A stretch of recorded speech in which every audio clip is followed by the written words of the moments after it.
Profundidade das riquezas, tanto da sabedoria quanto do conhecimento, quão insondáveis, Senhor, são os teus caminhos.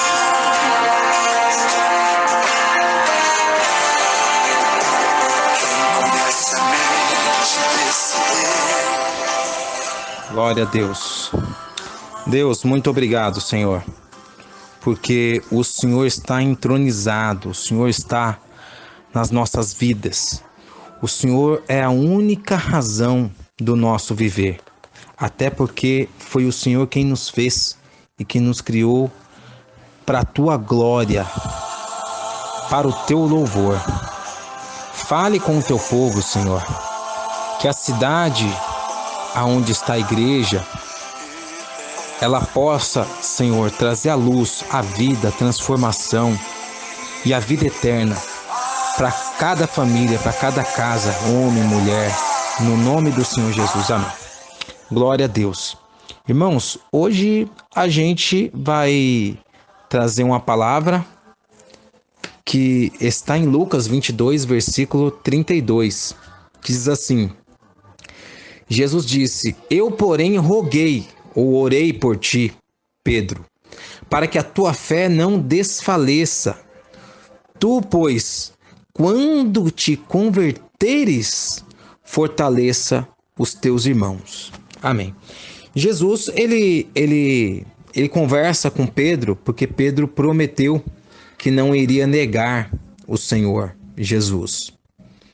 E Jesus fala com ele que estava orando por ele, porque o inimigo queria destruir a vida dele, o ministério dele, os projetos que Deus tinha para ele. Então Jesus falou que ele orou, ele intercedeu por Pedro, para que a fé de Pedro, ela não definhasse, não morresse, não desfalecesse. E isso é muito importante. A gente tem que ter sempre a nossa fé em alta. A nossa fé sempre tem que estar em alto nível. E quando que a minha fé, ela sempre está em alto nível? A partir do momento que eu aprendo com outras pessoas como que eu faço isso. Porque talvez você não saiba como fazer isso. E como que eu vou saber, pastor? Eu vou saber pela palavra de Deus. Ou você quer aprender sem a palavra? Não, não existe. Não tem como você aprender sem a palavra de Deus. Para você aprender alguma coisa espiritual, é somente com a palavra. Não tem outra saída. Então, o que eu faria? Você não vai aprender com o pastor, você não vai aprender com ninguém. Você vai aprender somente com a palavra. E o que a palavra diz lá em Hebreus? Imagina você aprender com pessoas que são PhD nisso. Em Hebreus, no capítulo 11, tem um título que diz Os Heróis da Fé. Sabia disso?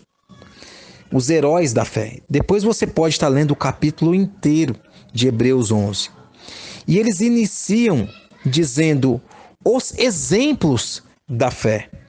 Primeira pessoa que Deus usa como exemplo foi quem fez um sacrifício a ele, quem ofertou a ele. Olha só, versículo 4, capítulo 11 de Hebreus, versículo 4, diz: Pela fé, Abel ofereceu a Deus mais excelente sacrifício do que Caim, pelo qual obteve testemunho de ser justo, tendo a aprovação de Deus quanto às suas ofertas.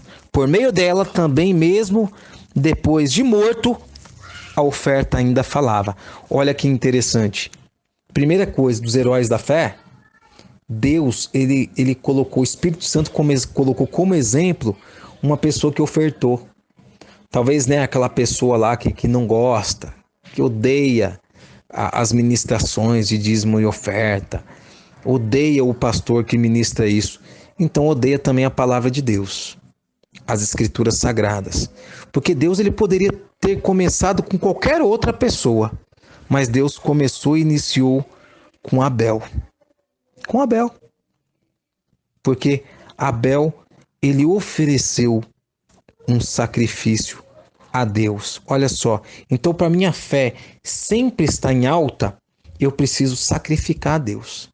Eu preciso dar o meu melhor, a minha melhor oferta, a minha melhor adoração. Depois ele usa outra pessoa como exemplo. No versículo 5 ele diz: pela fé, Enoque foi transladado para não ver a morte. Não foi achado, porque Deus o transladara. Pois antes da sua transladação, obteve testemunho de haver agradado a Deus. O que Enoque fez? O que Enoque fazia para ser contado como um herói da fé? Olha só, ele deu o testemunho de haver agradado a Deus em um tempo de injustiça. Quem vê pensa que Enoque viveu pouco tempo, né?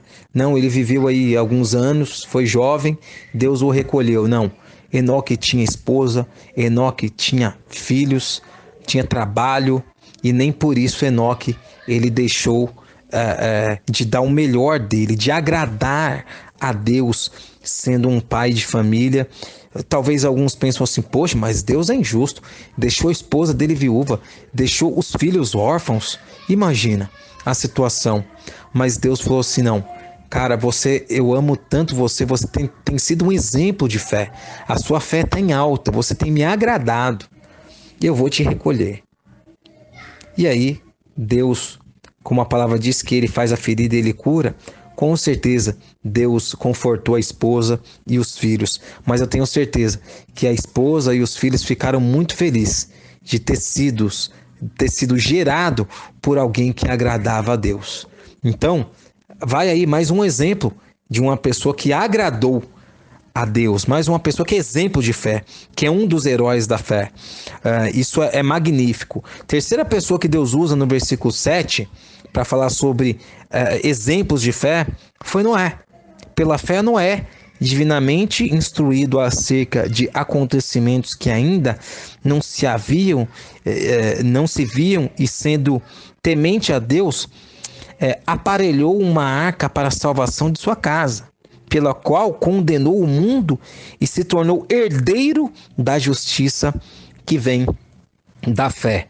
Nós conhecemos muito bem essa história de Noé, que ele passou dezenas de anos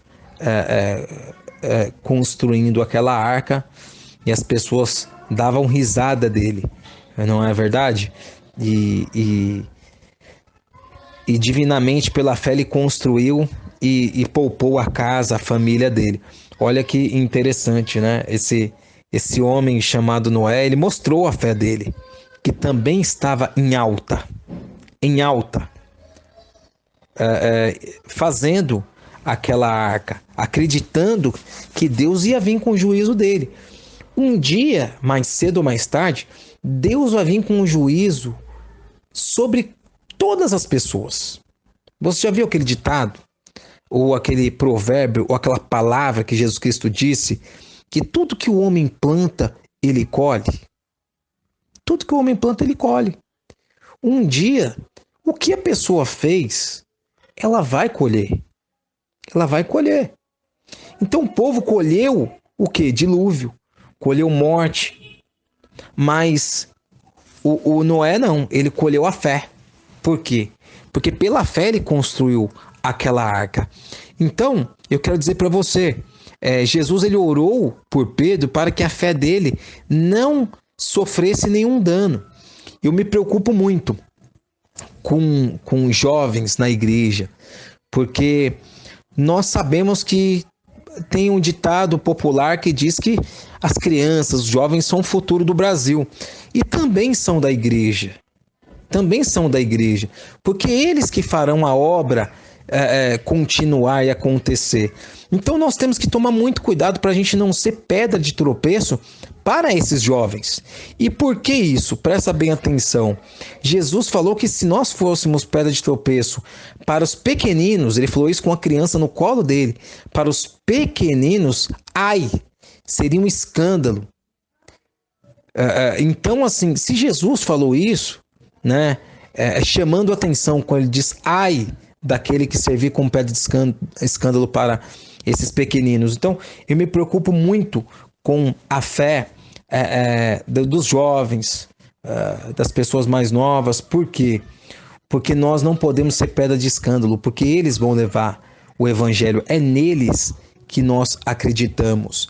E Jesus, continuando, diz que orou por ele, para a fé dele não desfalecer, e falou: Pedro, quando te converteres, fortaleça os teus irmãos.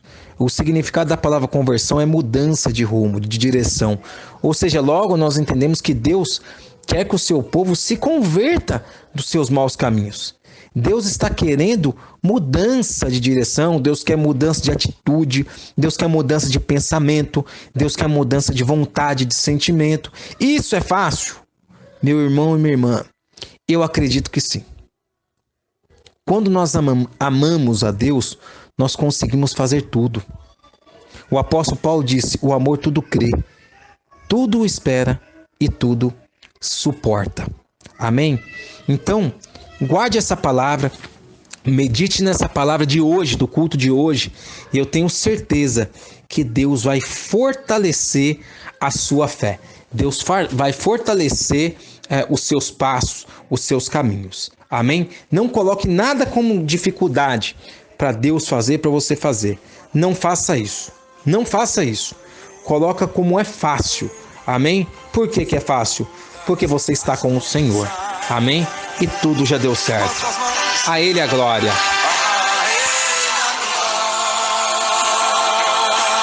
Deus, muito obrigado por esse momento.